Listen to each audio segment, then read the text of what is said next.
Kemiskinan ekstrim terjadi di Lombok Utara. Nampak puluhan masyarakat di Kecamatan Kayangan, Kabupaten Lombok Utara sedang memecah batu apung di tengah teriknya matahari.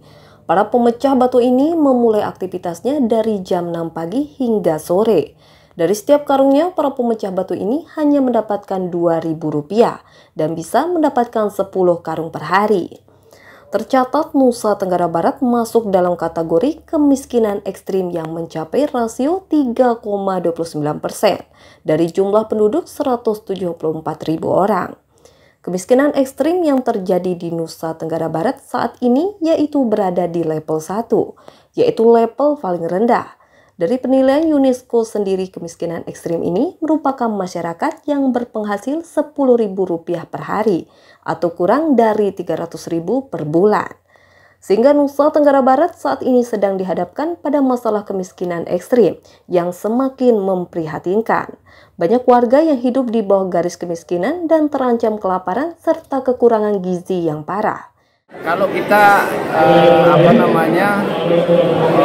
kalau kita artikan seperti saya sebutkan tadi, kemiskinan ekstrim itu kalau dari segi pendapatan itu menurut UNESCO itu $1,9 ya.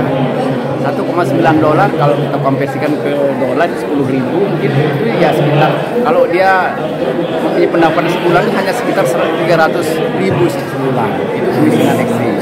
Kemudian kondisi kemiskinan ekstrim di NTB, jumlah kita persentasenya itu 3,29%. Ya, kalau secara teknisnya ada di desil 1 dan sampai desil 3. Kalau 3,29 ini ada di desil 1 yang paling miskin. Jumlahnya sekitar 174.013 orang.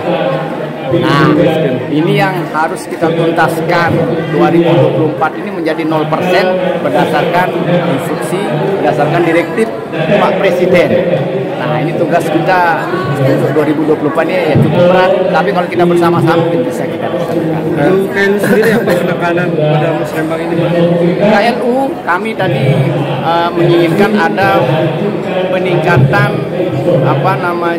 komposisi perekonomian, ya.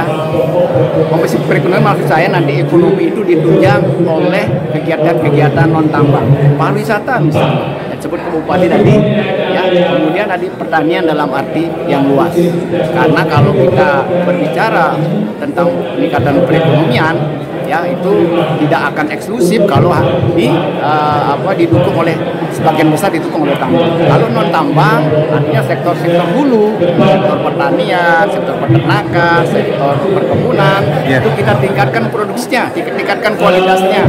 Ya, itu akan menjadi bagian dari peningkatan perekonomian masyarakat. Kalau tambang kan berapa tahun akan dia hilang, akan dia habis. Selain itu, infrastruktur yang kurang baik juga menjadi salah satu faktor yang memperparah masalah kemiskinan di Lombok Utara. Banyak daerah yang sulit dijangkau dan tidak memiliki akses yang memadai ke layanan dasar, seperti kesehatan dan pendidikan.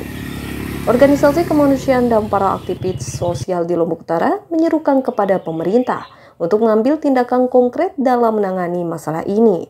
Mereka meminta bantuan lebih banyak untuk membantu warga yang terkena dampak dan akses ke air bersih yang memadai.